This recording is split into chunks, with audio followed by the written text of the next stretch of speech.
samay waajur maanaam liñ ma defal daal kontaan naa ci loolu sant naa leen bu baax a baax ndax bi ma juddee sama daara bi ma juddoo rek sama waajur dama fekk mu yor daara léegi bi ma fekkee mu yor daara daanaka ati néew ci laa ñëw ci daara ji di jàng alxuraan ba ca digg bi rek ci laa nekkaale ci xasida yi di jàng ba nga xam si ni xasida yi ñaari xasida dong la amoon muy yesar lii ak rabbi bi may sokul ma dem jàng ko ba nga xam si ni sax sama waajur yëgu ma ko waaw di ko sant bu baax nag ndax alxuraan lu ne alxuraan moo ko def sama bopp bi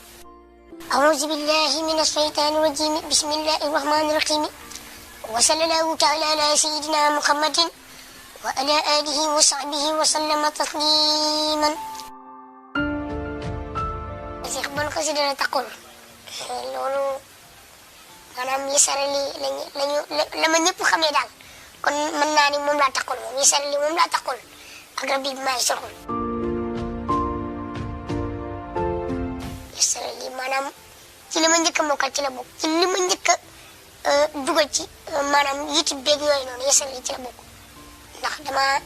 jàng yesara li toog daal koy taril ku naan si Ibrahima Gueye xasida ma tari ko ci moom bi ma ko taree nag mu waarul woon daan may jël yëkkati ma dugal ma ci kaw pujum bi ni ma bàyyi Cheikh jàngal ma jàng yesara li boobu je nax say ngaay ay Cheikh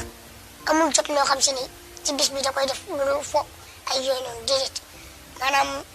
bu yeewoo 4 heures ci fajar gi dañuy dugg ci mbaar mi bu sëlmoo ba pare jël alxuraan ji di ko jàng di ci nekk ba nga xam si ni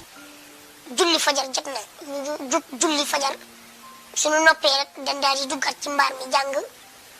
ba 7 heures ñu tari bind bi daal di wàcc bu ñu wàccee nag daal di ndékki ba pare waaw xelu ba pare duggaat nekkaat ci def ba midi ñu daal di pare